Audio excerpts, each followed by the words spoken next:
Hello दोस्तों, कैसे हैं आप सब। स्वागत है आप लोगों का मेरे नए वीडियो में। दोस्तों, हम पिछले वीडियो में शुंग वंश से पहले तक हमने कर लिया था, मौर्य वंश पूरा कर लिया था।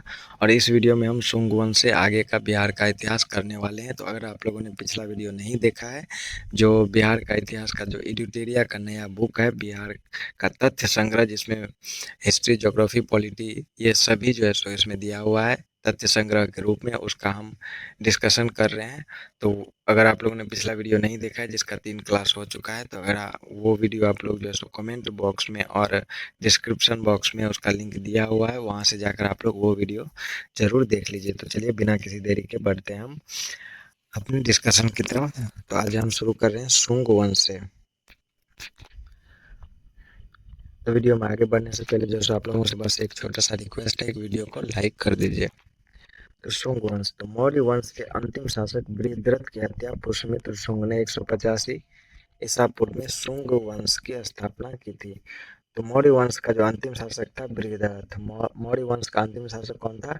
बृहद्रथ। मौर्य वंश का अंतिम शासक था बृहद्रथ, और उसकी हत्या पुष्यमित्र शुंग ने 185 ईसा पूर्व में की थी। मौर्य वंश के अंतिम शासक बृहद्रथ की हत्या पुष्यमित्र शुंग ने 185 ईसा पूर्व में कर दी, और उसके बाद उन्होंने शुंग वंश की स्थापना की थी। पुष्यमित्र शुंग ब्राह्मण था और वह बृहद्रथ का सेनापति था। पुष्यमित्र शुंग कौन था? तो वह ब्राह्मण था और बृहद्रथ का सेनापति था। पुष्यमित्र ने सेनानी की उपाधि ली थी। उसने यवनों के आक्रमण को विफल किया था। पुष्यमित्र ने सेनानी की उपाधि ली और उसने यवनों के आक्रमण को विफल किया था। तो यवन के आक्रमण को किसने विफल किया था? तो पुष्यमित्र शुंग ने किया था। यवनों के आक्रमण को किसने विफल किया था? तो पुष्यमित्र शुंग ने यवनों के आक्रमण को विफल किया था। पुष्यमित्र ने 2 अश्वमेध यज्ञ करवाए। इसमें पुरोहित पतंजलि थे। पुष्यमित्र शुंग ने 2 अश्वमेध यज्ञ करवाए, और इसमें पुरोहित कौन थे? तो इसमें पुरोहित के रूप में पतंजलि थे। पुष्यमित्र की मृत्यु के बाद उसका पुत्र अग्निमित्र 148 ईसा पूर्व में राजा बना था। पुष्यमित्र की मृत्यु के बाद शुंग वंश का अगला शासक कौन बना? तो अग्निमित्र। पुष्यमित्र शुंग की मृत्यु के बाद अगला शासक बना अग्निमित्र। कालिदास के नाटक मालविका अग्नित्रम में अग्निमित्र एवं मालविका का वर्णन है। मालविका अग्निमित्रम किसने लिखा था? तो कालिदास ने लिखा था। मालविका अग्निमित्रम किसने लिखा? तो कालिदास ने लिखा था। और मालविका अग्निमित्रम में अग्निमित्र एवं मालविका का वर्णन है। मालविका अग्निमित्रम में अग्निमित्र एवं मालविका का वर्णन है। इस वंश का अंतिम शासक था देवभूति। शुंग वंश का अंतिम शासक कौन था? तो शुंग वंश का अंतिम शासक था देवभूति। शुंग वंश का अंतिम शासक कौन था? तो देवभूति शुंग वंश का अंतिम शासक था। उसके बाद आया कण्व वंश। शुंग वंश के बाद कण्व वंश की स्थापना हुई। कण्व वंश की स्थापना वसुमित्र ने देवभूति की हत्या करके की थी। कण्व वंश की स्थापना किसने किया था? तो वसुमित्र ने किया था। कण्व वंश की स्थापना वसुमित्र ने किया था देवभूति की हत्या करके। वसुमित्र शुंगों के अमात्य या मंत्री थे। वसुमित्र शुंग के कौन थे? तो अमात्य थे, जिसे मंत्री थे, जिसे अमात्य कहा जाता था। वसुमित्र शुंगों के अमात्य थे। कण्व वंश भी ब्राह्मण वंश था, और इस वंश का अंतिम शासक था सुशर्मा। कण्व वंश का अंतिम शासक कौन था? तो सुशर्मा कण्व वंश का अंतिम शासक था। सातवाहन वंश के संस्थापक सिमुक ने सुशर्मा की हत्या कर कण्व वंश का अंत कर दिया था। कण्व वंश का अंत किसने किया था? तो सातवाहन वंश के संस्थापक सिमुक ने किया था। उसके बाद आते हैं कुषाण वंश पर। तो मौर्योत्तर काल में कमजोर होती राजनीतिक स्थिति में कई विदेशी जातियों का आगमन भारत के क्षेत्र में हुआ। इनमें सबसे पहले हिंदू यूनानी, उसके बाद शक एवं पल्लव आए, और भारत आने वाले विदेशियों में कुषाण सबसे अंतिम थे। तो भारत आने वाले विदेशियों में सबसे अंतिम में कौन थे? तो कुषाण थे। तो भारत आने वाले विदेशियों में सबसे अंतिम कौन थे? तो कुषाण भारत आने वाले विदेशियों में सबसे अंतिम थे। कुषाण चीन के यूची तोखरी जाति से संबंधित थे। कुषाण कहाँ से आए थे? तो कुषाण जो है चीन से आए थे, और वह चीन के यूची तोखरी जाति से संबंधित थे। कुषाण वंश का संस्थापक कुजुल कड़फिसेस था। कुषाण वंश का संस्थापक कौन था? तो कुजुल कड़फिसेस था। इस वंश का सबसे प्रमुख शासक था कनिष्क। कुषाण वंश का सबसे प्रमुख शासक कौन था? तो कनिष्क जो है कुषाण वंश का सबसे प्रमुख शासन था। कनिष्क कुषाण वंश का सबसे प्रमुख शासक था। कुषाण वंश की राजधानी पुरुषपुर या पेशावर एवं मथुरा थी। कुषाण वंश की राजधानी कहाँ थी? तो पुरुषपुर या पेशावर एवं मथुरा थी। अश्वघोष जिन्होंने बुद्ध चरित्र की रचना की को कनिष्क ने पाटलिपुत्र से विजित किया था। बुद्ध चरित्र की रचना किसने की थी? तो अश्वघोष ने किया था। बुद्ध चरित्र की रचना किसने किया था? तो अश्वघोष ने किया था। बुद्ध चरित्र की रचना अश्वघोष ने किया था। कनिष्क के समय में गांधार एवं मथुरा कला का विकास हुआ। गांधार एवं मथुरा कला का विकास किसके समय में हुआ? तो कनिष्क के समय में हुआ था। गांधार एवं मथुरा कला का विकास किसके शासनकाल में हुआ? तो कनिष्क के शासनकाल में हुआ था। कनिष्क ने चौथी बौद्ध संगीति का आयोजन कुंडलवन कश्मीर में करवाया था। चौथी बौद्ध संगीति का आयोजन कश्मीर के कुंडल ग्राम में कनिष्क के शासनकाल में हुआ था। कनिष्क ने 78 ईस्वी में राजा बनने के अवसर पर शक संवत चलाया था। शक संवत किसने चलाया था? तो कनिष्क ने चलाया था। शक संवत किसने चलाया था? तो 78 ईस्वी में कनिष्क ने चलाया था। शक संवत 78 ईस्वी में कनिष्क के द्वारा चलाया गया था। कनिष्क के समय सिल्क मार्ग पर कुषाणों का आधिपत्य था। कनिष्क के समय में सिल्क मार्ग पर किसका आधिपत्य था? तो कुषाणों का आधिपत्य था। उसके बाद है गुप्त वंश। गुप्त वंश की स्थापना श्रीगुप्त ने किया था। श्रीगुप्त का शासनकाल 240 से 280 ईस्वी तक रहा था। श्रीगुप्त का शासनकाल 240 से 280 ईस्वी तक रहा था। गुप्त वंश की स्थापना किसने किया था? तो गुप्त वंश की स्थापना श्रीगुप्त ने 240 ईस्वी में किया था। श्रीगुप्त का उत्तराधिकारी घटोत्कच गुप्त था। श्रीगुप्त का उत्तराधिकारी कौन था? तो घटोत्कच गुप्त था। वह प्रथम गुप्त शासक था जिसने महाराजा की उपाधि ली थी। तो प्रथम गुप्त शासक जिसने महाराजा की उपाधि ली थी तो घटोत्कच। प्रथम गुप्त शासक जिसने महाराजा की उपाधि ली तो वह कौन था? तो वह घटोत्कच था।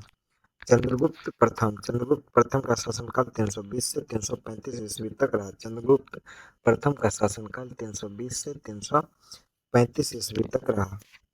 गुप्त वंश का वास्तविक संस्थापक चंद्रगुप्त प्रथम को माना जाता है। गुप्त वंश का वास्तविक संस्थापक चंद्रगुप्त प्रथम को माना जाता है। गुप्त वंश का वास्तविक संस्थापक किसे माना जाता है? तो चंद्रगुप्त प्रथम को माना जाता है। गुप्त वंश का वास्तविक संस्थापक चंद्रगुप्त प्रथम को माना जाता है। उन्होंने 320 ईस्वी में गुप्त संवत चलाया था। गुप्त संवत किसने चलाया था? तो चंद्रगुप्त प्रथम ने चलाया था और 320 ईस्वी में चलाया था। गुप्त संवत किसने चलाया था? तो चंद्रगुप्त प्रथम ने 320 ईस्वी में चलाया था। गुप्त संवत चंद्रगुप्त प्रथम ने 320 ईस्वी में चलाया था। चंद्रगुप्त प्रथम ने लिच्छवियों को की राजकुमारी कुमार देवी से विवाह किया था। चंद्रगुप्त प्रथम ने किससे विवाह किया था? तो लिच्छवियों की राजकुमारी कुमार देवी से विवाह किया था। चंद्रगुप्त प्रथम ने लिच्छवी की राजकुमारी कुमार देवी से विवाह किया था। वह प्रथम गुप्त शासक था जिसने महाराजा धीराज की उपाधि धारण की थी। तो वह प्रथम गुप्त शासक कौन था जिसने महाराजा धीराज की उपाधि ग्रहण की थी?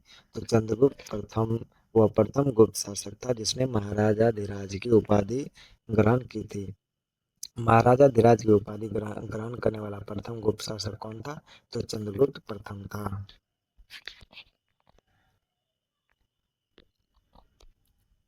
उसके बाद समुद्रगुप्त का शासनकाल 335 से 375 ईस्वी तक रहा। समुद्रगुप्त का शासनकाल 335 से 375 ईस्वी तक रहा। इतिहासकार स्मिथ ने समुद्रगुप्त को भारत का नेपोलियन कहकर संबोधित किया था। भारत का नेपोलियन किसे कहा जाता है? तो समुद्रगुप्त को कहा जाता है। भारत का नेपोलियन किसे कहा जाता है? तो समुद्रगुप्त को कहा जाता है। भारत का नेपोलियन समुद्रगुप्त को कहा जाता है। और समुद्रगुप्त को भारत का नेपोलियन किसने कहा था? तो इतिहासकार स्मिथ ने कहा था। समुद्रगुप्त को भारत का नेपोलियन किसने कहा था? तो इतिहासकार स्मिथ ने कहा था। समुद्रगुप्त को भारत का नेपोलियन किसने कहा था? तो इतिहासकार स्मिथ ने कहा था। समुद्रगुप्त ने पर क्रमांक और अप्रतिरथ आदि की उपाधि धारण की थी। समुद्रगुप्त ने कौन कौन सी उपाधि धारण किया? तो पर क्रमांक और अप्रतिरथ का उपाधि धारण किया था समुद्रगुप्त ने। पर क्रमांक और अप्रतिरथ का उपाधि धारण किया था। समुद्रगुप्त के अभियानों की चर्चा हरिसेन द्वारा रचित प्रयाग प्रशस्ति से मिलती है। हरिसेन द्वारा रचित प्रयाग प्रशस्ति में किसका अभियानों की रचना मिलता है? तो समुद्रगुप्त का। और प्रयाग प्रशस्ति की रचना किसने की थी? तो हरिसेन ने की थी। प्रयाग प्रशस्ति की रचना किसने की थी? हरिसेन ने की थी। प्रयाग प्रशस्ति की रचना किसने की थी? हरिसेन ने की थी। प्रयाग प्रशस्ति की रचना किसने की थी? हरिसेन ने की थी। उसने उत्तरापथ के 9 राजाओं तथा दक्षिणापथ के 12 राजाओं को विजित किया था। उत्तरापथ के 9 राजा और दक्षिणापथ के 12 राजाओं पर किसने विजय प्राप्त किया? तो समुद्रगुप्त ने। उत्तरापथ के 9 राजा और दक्षिणापथ के 12 राजाओं पर किसने विजय प्राप्त किया? तो समुद्रगुप्त ने। समुद्रगुप्त को कविराज भी कहा गया। समुद्रगुप्त को कविराज भी कहा जाता है। समुद्रगुप्त को कविराज भी कहा गया है। समुद्रगुप्त को उसके सिक्के पर वीणा बजाते हुए दिखाया गया है। सिक्के पर वीणा बजाते हुए किसे दिखाया गया है? तो समुद्रगुप्त को दिखाया गया है। सिक्के पर वीणा बजाते हुए किसे दिखाया गया है? तो समुद्रगुप्त को दिखाया गया है। समुद्रगुप्त का दरबारी कवि हरिसेन था। समुद्रगुप्त का दरबारी कवि कौन था? तो हरिसेन था। समुद्रगुप्त का दरबारी कवि कौन था? तो हरिसेन समुद्रगुप्त का दरबारी कवि था। हरिसेन समुद्रगुप्त का दरबारी कवि था। समुद्रगुप्त वैष्णव धर्म को मानता था। समुद्रगुप्त द्वारा अश्वमेध यज्ञ कराने के प्रमाण भी मिले हैं। समुद्रगुप्त कौन से धर्म को मानता था? तो वैष्णव धर्म को मानता था। समुद्रगुप्त कौन से धर्म को मानता था? वैष्णव धर्म को मानता था। समुद्रगुप्त के बाद 375 में रामगुप्त के राजा बनने का साक्ष्य मिला, लेकिन उसके अयोग्य होने के कारण चंद्रगुप्त द्वितीय ने उसकी हत्या कर स्वयं को राजा घोषित कर दिया।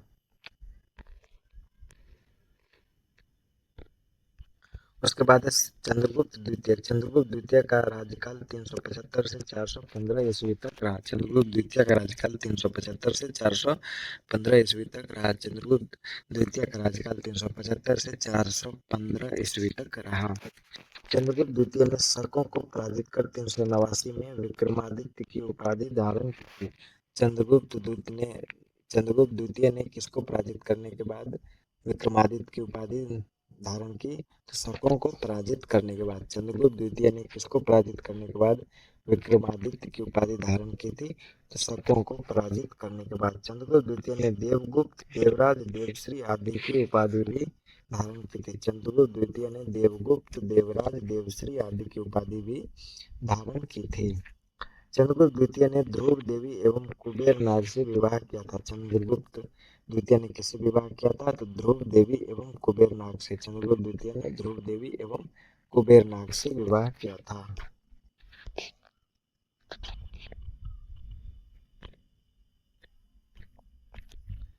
कुबेर नाग से उत्पन्न पुत्री प्रभावती गुप्त का विवाह वाकाटक नरेश रुद्रसेन द्वितीय के साथ हुआ था। कुबेर नाग से उत्पन्न पुत्री प्रभावती गुप्त का विवाह किससे हुआ था?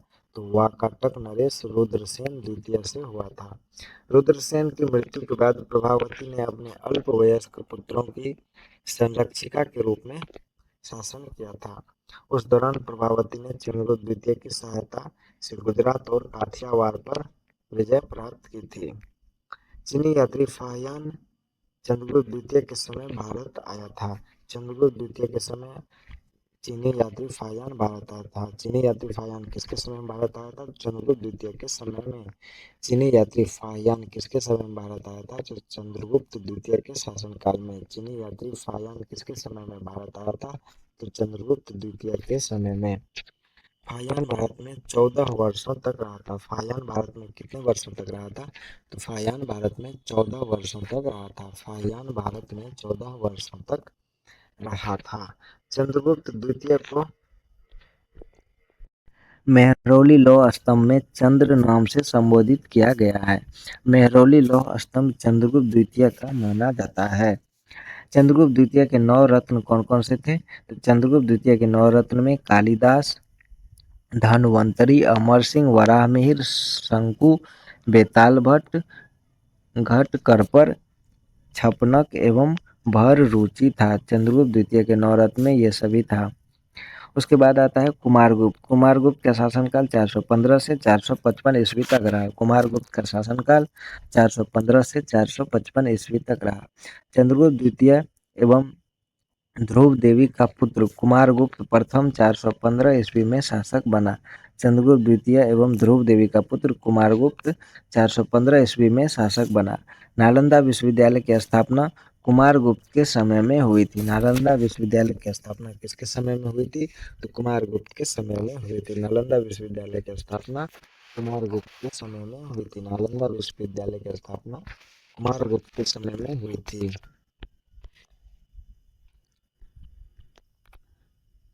गुप्त काल में नालंदा विश्वविद्यालय शिक्षा का प्रमुख केंद्र था और बाद में यह बौद्ध धर्म के शिक्षा का सबसे प्रमुख केंद्र बना। कुमारगुप्त ने शक्रादित्य एवं महेंद्रादित्य की उपाधि धारण की थी। कुमारगुप्त ने शक्रादित्य एवं महेंद्रादित्य की उपाधि धारण की थी। कुमारगुप्त ने शक्रादित्य एवं महेंद्रादित्य की उपाधि धारण की थी। उसके बाद है स्कंदगुप्त। स्कंदगुप्त का शासनकाल 455 से 467 ईस्वी तक रहा। स्कंदगुप्त का शासनकाल 455 से 467 ईस्वी तक रहा। मध्य एशिया की बर्बर जाति हुनों का आक्रमण स्कंदगुप्त के समय हुआ था। मध्य एशिया की बर्बर जाति हुनों का आक्रमण स्कंदगुप्त के समय में हुआ था। हुनों का आक्रमण किसके समय में हुआ था? तो स्कंदगुप्त के समय में हुआ था। हुनों का आक्रमण किसके समय में हुआ था? स्कंदगुप्त के समय में हुआ था। हुनों का आक्रमण किसके समय में हुआ था? स्कंदगुप्त के समय में हुआ था। स्कंदगुप्त ने हुनों को पराजित कर भारत से बाहर खदेड़ दिया था। स्कंदगुप्त ने हुनों को पराजित कर भारत से बाहर खदेड़ दिया था। इसका वर्णन जूनागढ़ अभिलेख में मिलता है। हुनों के आक्रमण का वर्णन किसमें मिलता है? तो जूनागढ़ अभिलेख में मिलता है। हुनों के वर्णन का अभिलेख किस हुनों के आक्रमण का वर्णन किसमें मिलता है? तो जूनागढ़ अभिलेख में मिलता है। अभिलेख में हुनों को मलेच्छ कहा गया है। स्कंदगुप्त ने चंद्रगुप्त मौर्य द्वारा निर्मित सुदर्शन झील का पुनरुद्धार करवाया था। चंद्रगुप्त मौर्य द्वारा निर्मित सुदर्शन झील का पुनरुद्धार किसने करवाया था? तो स्कंदगुप्त ने करवाया था। सुदर्शन झील का पुनरुद्धार किसने करवाया था? तो स्कंदगुप्त ने करवाया था। सुदर्शन झील का पुनरुद्धार किसने करवाया था? स्कंदगुप्त ने करवाया था। स्कंदगुप्त ने विक्रमादित्य और क्रमादित्य की उपाधि धारण की थी। स्कंदगुप्त ने विक्रमादित्य और क्रमादित्य की उपाधि धारण की थी। गुप्त वंश का अंतिम शासक विष्णुगुप्त था। गुप्त वंश का अंतिम शासक कौन था? तो विष्णुगुप्त था। गुप्त वंश का अंतिम शासक विष्णुगुप्त। गुप्त वंश का अंतिम शासक कौन था? तो विष्णुगुप्त था। गुप्त वंश का अंतिम शासक कौन था? विष्णुगुप्त था। गुप्त वंश के साथ मगध वंश का अंत हो गया था। मगध वंश का अंत कौन से वंश के साथ हुआ था? तो गुप्त वंश के साथ। मगध वंश का अंतिम वंश कौन था? तो गुप्त वंश था। मगध वंश का अंतिम वंश कौन था? तो गुप्त वंश जैसे मगध वंश का अंतिम वंश था। अब नालंदा विश्वविद्यालय के बारे में कुछ महत्वपूर्ण तथ्य दिए गए हैं जिसे हमें एक नज़र देखना है। तो नालंदा विश्वविद्यालय प्राचीन काल में शिक्षा एवं बौद्ध धर्म का सबसे महान केंद्र था। इसकी स्थापना गुप्त काल के दौरान कुमारगुप्त ने की थी। तो नालंदा विश्वविद्यालय की स्थापना किसने की थी? कुमारगुप्त ने किया था। बाद में हर्षवर्धन एवं पाल शासकों ने इसे संरक्षण एवं संवर्धन प्रदान किया। इस क्रम में जावा के शासक बालपुत्र देव ने भी इसे संवर्धन प्रदान किया था। हुएनसांग की यात्रा के समय इस विश्वविद्यालय के प्रमुख आचार्य शीलभद्र थे। हुएनसांग की यात्रा के समय नालंदा विश्वविद्यालय के प्रमुख आचार्य कौन थे? तो शीलभद्र थे। उस समय विश्वविद्यालय में 10,000 से अधिक विद्यार्थी तथा 1510 शिक्षक थे। इस विश्वविद्यालय में बौद्ध शिक्षा, अंतरिक्ष विज्ञान, चिकित्सा शास्त्र, गणित, दर्शन शास्त्र एवं व्याकरण जैसे विषयों की पढ़ाई होती थी। इस विश्वविद्यालय में विद्यार्थियों का नामांकन प्रवेश परीक्षा के माध्यम से होता था एवं प्रथम प्रवेश परीक्षा द्वारपाल के द्वारा लिया जाता था तथा प्रवेश परीक्षा कुल 3 स्तरों पर होती थी। तो नालंदा विश्वविद्यालय में प्रवेश परीक्षा कितने स्तरों पर होती थी? तो 3 स्तरों पर होती थी। इस विश्वविद्यालय में स्थानीय विद्यार्थियों के अतिरिक्त चीन, Tibet, Sri Lanka, Indonesia, Japan, Korea आदि से विद्यार्थी शिक्षा ग्रहण करने आते थे। नालंदा विश्वविद्यालय पूर्णतः निःशुल्क आवासीय शिक्षा केंद्र था। नालंदा विश्वविद्यालय वह पूर्णतः निःशुल्क आवासीय शिक्षा केंद्र था। इसके आर्थिक व्यय के लिए 200 गांव दान में दिए गए थे। इस विश्वविद्यालय के प्रांगण में विशाल पुस्तकालय था। नालंदा विश्वविद्यालय के प्रांगण में एक विशाल पुस्तकालय था जो 3 भवनों को मिलाकर बना था। इन 3 भवनों में कुल 90 लाख किताबें संधारित थी। इन पुस्तकालयों के नाम रत्नरंजक, रत्नोदधि एवं रत्न सागर थे। प्राचीन काल में स्थापित शिक्षा के इस विशाल केंद्र को विश्व के प्रथम विश्वविद्यालय की संज्ञा दी जाती है। 2016 ईस्वी में यूनेस्को द्वारा नालंदा विश्वविद्यालय को वर्ल्ड हेरिटेज सेंटर में शामिल किया गया है। 2016 में यूनेस्को द्वारा नालंदा विश्वविद्यालय को वर्ल्ड हेरिटेज सेंटर में शामिल किया गया है। नालंदा विश्वविद्यालय को वर्ल्ड हेरिटेज सेंटर में कब शामिल किया गया? तो 2016 ईस्वी में नालंदा विश्वविद्यालय को वर्ल्ड हेरिटेज सेंटर में कब शामिल किया गया? तो 2016 ईस्वी में। 2006 में पूर्व राष्ट्रपति स्वर्गीय APJ अब्दुल कलाम के द्वारा दिए गए सुझाव पर 2010 ईस्वी में नालंदा यूनिवर्सिटी एक्ट पारित किया गया तथा नए नालंदा विश्वविद्यालय का निर्माण कर 2014 से इसे विश्वविद्यालय में पाठ्यक्रम का संचालन किया जा रहा है।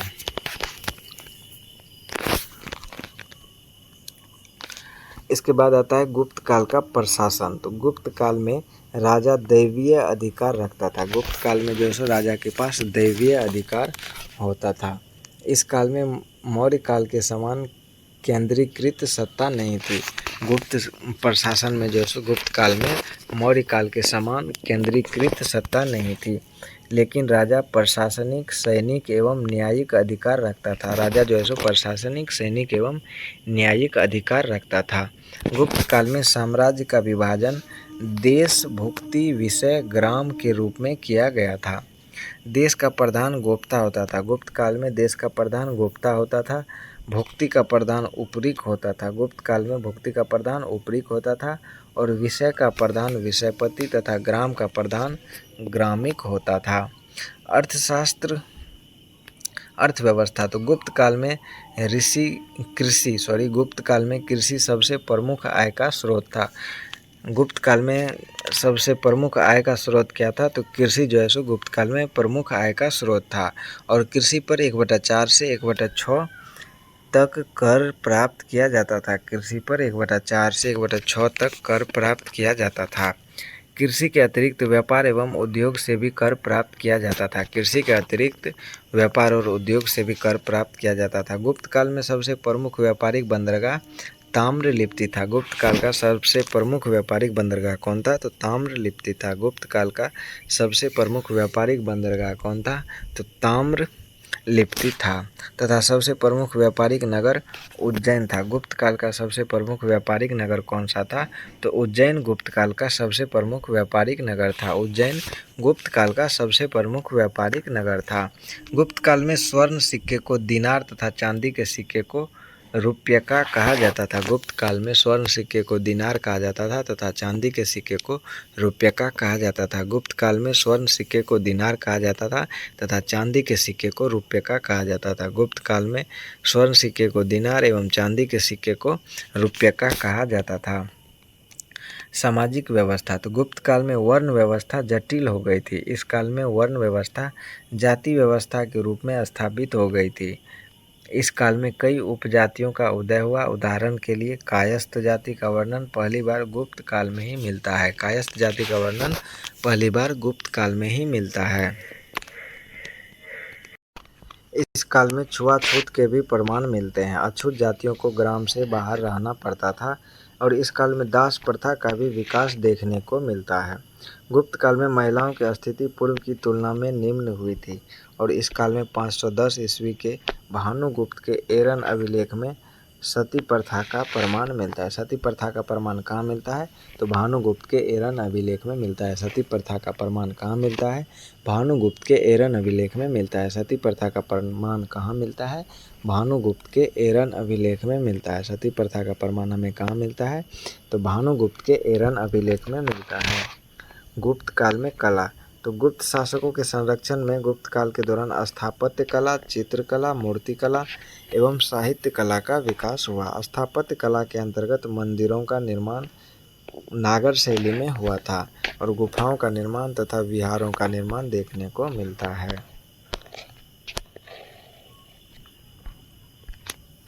गुफाओं के निर्माण में अजंता गुफा जो महाराष्ट्र में है, बाघ गुफा कहाँ है तो मध्य प्रदेश में है, का निर्माण गुप्त काल के दौरान ही किया गया था। इन गुफाओं से बौद्ध धर्म एवं हिंदू धर्म से संबंधित चित्रकला के प्रमाण मिले हैं। गुप्त काल में साहित्य का विकास भी हुआ। इस काल में प्रमुख रचनाएं निम्नलिखित हैं जो हुई हैं। कालिदास। गुप्त काल में कालिदास ने अभिज्ञान शाकुंतलम और मालविका अग्निमित्रम, रघुवंशम, कुमार संभवम, मेघदूत, ऋतुसंहार और विक्रमोर्वशीयम का रचना किया था। पंचतंत्र का रचना किसने किया था तो विष्णु शर्मा ने किया था। पंचतंत्र का रचना विष्णु शर्मा ने किया था। कामसूत्र का रचना वात्स्यायन ने किया था। कामसूत्र का रचना वात्स्यायन ने किया था। कामसूत्र का रचना वात्स्यायन ने किया था। अमरकोश का रचना अमर सिंह ने किया था। अमरकोश का रचना अमर सिंह ने किया। नीति सार का रचना कामंदक ने किया था। नीति सार का रचना कामंदक ने किया था। मृच्छ कटिकम का रचना किसने किया था तो शूद्रक ने किया था। मृच्छ कटिकम का रचना किसने किया शूद्रक ने किया था। मृच्छ कटिकम का रचना शूद्रक ने किया था। आर्यभट्टियम का रचना आर्यभट्ट ने किया था। सूर्य सिद्धांत और 10 गीतिका का रचना आर्यभट्ट ने किया था। सूर्य सिद्धांत और 10 गीतिका का रचना किसने किया आर्यभट्ट ने किया था। ब्रह्म सिद्धांत किसने किया था तो ब्रह्मगुप्त ने किया था। ब्रह्म सिद्धांत को भारत का न्यूटन भी कहा जाता है, जिसकी रचना ब्रह्मगुप्त ने किया था। इतिहासकार V.A. स्मिथ ने सांस्कृतिक उपलब्धियों के कारण गुप्त काल को स्वर्ण युग की संज्ञा दी थी। स्वर्ण युग की संज्ञा किसे दिया जाता है तो गुप्त काल को कहा जाता है। स्वर्ण युग की संज्ञा गुप्त काल को किसने दिया था तो V.A. स्मिथ ने दिया था। अगला है पाल वंश। पाल वंश की स्थापना गोपाल ने 750 ईस्वी में की थी। पाल वंश की स्थापना किसने की थी तो गोपाल ने किया था और 750 ईस्वी में किया था। पाल वंश की स्थापना किसने किया था तो गोपाल ने किया था और 750 ईस्वी में किया था। गोपाल ने ओदंतपुरी विश्वविद्यालय की स्थापना बिहार शरीफ में किया था। गोपाल ने ओदंतपुरी विश्वविद्यालय की स्थापना बिहार शरीफ में किया था। ओदंतपुरी विश्वविद्यालय की स्थापना किसने किया था गोपाल ने किया था। ओदंतपुरी विश्वविद्यालय की स्थापना गोपाल ने किया था और बिहार शरीफ में किया था। इस वंश का सबसे प्रमुख शासक धर्मपाल था। पाल वंश का सबसे प्रमुख शासक था धर्मपाल। पाल वंश का सबसे प्रमुख शासन था धर्मपाल। पाल वंश का सबसे प्रमुख शासक कौन था तो धर्मपाल जो है पाल वंश का सबसे प्रमुख शासक था। धर्मपाल ने विक्रमशिला विश्वविद्यालय भागलपुर की स्थापना की थी।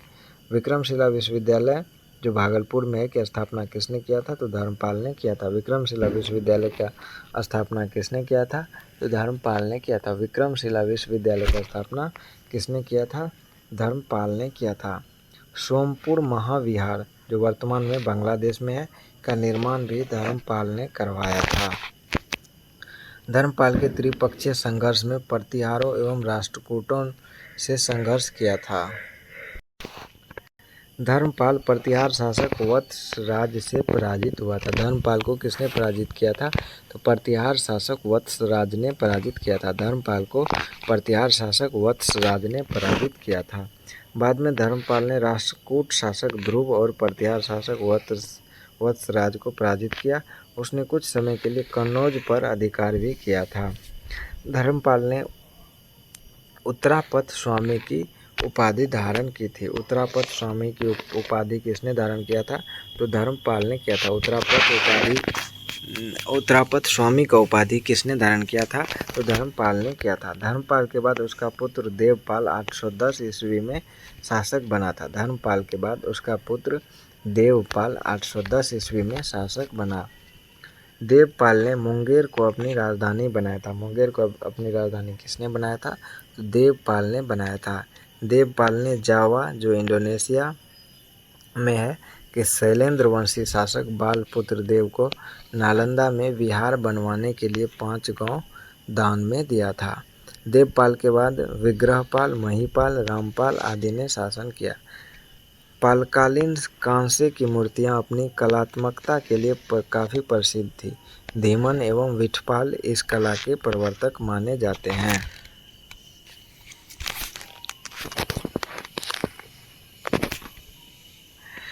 उसके बाद है प्राचीन बिहार के इतिहास के विभिन्न वंश के शासक एवं उसकी राजधानी। तो बृहद्रथ वंश के राजधानी कहाँ था? तो बृहद्रथ वंश का राजधानी था ग्रीवरज। बृहद्रथ वंश का राजधानी था ग्रीवरज या राजगृह। बृहद्रथ वंश का राजधानी कहाँ था? तो ग्रीवरज या राजधानी। बिंबिसार वंश का राजधानी था ग्रीवरज या राजगृह। बिंबिसार वंश का राजधानी भी ग्रीवरज या राजगृह था। उदयन वंश का राजगृह पाटलिपुत्र था। उदयन वंश का राजधानी कहाँ था? तो पाटलिपुत्र था। उदयन वंश का राजधानी कहाँ था? तो पाटलिपुत्र था। उदयन वंश का राजधानी कहाँ था? पाटलिपुत्र था। शिशुनाग वंश का राजधानी वैशाली था। शिशुनाग वंश का राजधानी वैशाली था। कालाशोक का राजधानी पाटलिपुत्र था। कालाशोक ने अपनी राजधानी कहाँ बनाया था? तो पाटलिपुत्र में। नंद वंश का राजधानी कहाँ था? तो पाटलिपुत्र में। नंद वंश का राजधानी भी पाटलिपुत्र में था। मौर्य वंश का राजधानी पाटलिपुत्र में था। मौर्य वंश का राजधानी पाटलिपुत्र में था। कुषाण वंश का राजधानी कहाँ था? तो पुरुषपुर एवं मथुरा में था। कुषाण वंश का राजधानी पुरुषपुर एवं मथुरा में था। गुप्त वंश का राजधानी पाटलिपुत्र था। गुप्त वंश का राजधानी पाटलिपुत्र था। पाल वंश का राजधानी कहाँ था? तो पाल वंश का राजधानी मुंगेर था। पाल वंश का राजधानी मुंगेर था। प्राचीन बिहार इतिहास के प्रमुख साहित्य। तो अर्थशास्त्र के लेखक कौन थे? तो अर्थशास्त्र के लेखक कौटिल्य थे और यह राज्य प्रबंधन के लिए प्रसिद्ध था। अर्थशास्त्र के लेखक कौन थे? कौटिल्य। बुद्ध चरित्र के लेखक कौन थे? तो अश्वघोष जो है बुद्ध चरित्र के लेखक थे और अश्वघोष बौद्ध धर्म का महाकाव्य है। बुद्ध चरित्र का लेखक कौन था? तो अश्वघोष और बौद्ध धर्म का महान महाकाव्य है अश्वघोष। प्रज्ञा पारमिता इसके लेखक कौन थे? तो नागा अर्जुन थे। प्रज्ञा पारमिता के लेखक नागा अर्जुन थे। और शून्यवाद का सिद्धांत किसने दिया था? तो नागा अर्जुन ने दिया था। शून्यवाद का सिद्धांत नागा अर्जुन ने दिया था। सी युकी ह्वेनसांग इसके लेखक थे। सी युकी की रचना किसने की थी? तो ह्वेनसांग ने की थी। सी युकी की रचना ह्वेनसांग ने की थी और यह भारत का यात्रा विवरण है। ह्वेनसांग ने भारत का यात्रा विवरण सी युकी के नाम से रचना किया था। इंडिका की रचना किसने की थी? तो मेगास्थनीज ने की थी। इंडिका की रचना किसके द्वारा किया गया? मेगास्थनीज के द्वारा। मिलिंद पन्हो की रचना किसने की थी? तो नागसेन ने की थी। मिलिंद पन्हो की रचना किसने की थी? तो नागसेन ने की थी। बुद्ध की लीलाओं का वर्णन कहाँ मिलता है? तो ललित विस्तार में मिलता है। बुद्ध की लीलाओं का वर्णन हमें ललित विस्तार में मिलता है। श्रीलंका के राजाओं का वर्णन महावंश में मिलता है। श्रीलंका के राजाओं का वर्णन कहाँ मिलता है? महावंश में मिलता है। बुद्ध के पूर्व जन्म की कहानियाँ कहाँ मिलती है? तो जातक कथाओं में मिलती है। बुद्ध के पूर्व जन्म की कहानियाँ कहाँ मिलती है? जातक कथाओं में मिलती है। तो दोस्तों हमारा जो है सो बिहार का प्राचीन इतिहास ख़त्म हो चुका है। इसके बाद हम अगले वीडियो में मध्यकालीन बिहार का इतिहास करने वाले हैं। तो अगर आप लोगों ने वीडियो को लास्ट तक देखा है तो आप लोगों का बहुत बहुत धन्यवाद। और आप लोगों से बस एक हम्बल रिक्वेस्ट है कि वीडियो को लाइक कर दीजिए और अपने दोस्तों के साथ शेयर ज़रूर करिए। आप लोगों का बहुत बहुत ही ज़्यादा धन्यवाद होगा। तो अगले वीडियो में हम मध्यकालीन बिहार का इतिहास करेंगे। तो आज के लिए बस इतना ही। मिलेंगे अगले वीडियो में। Thank you.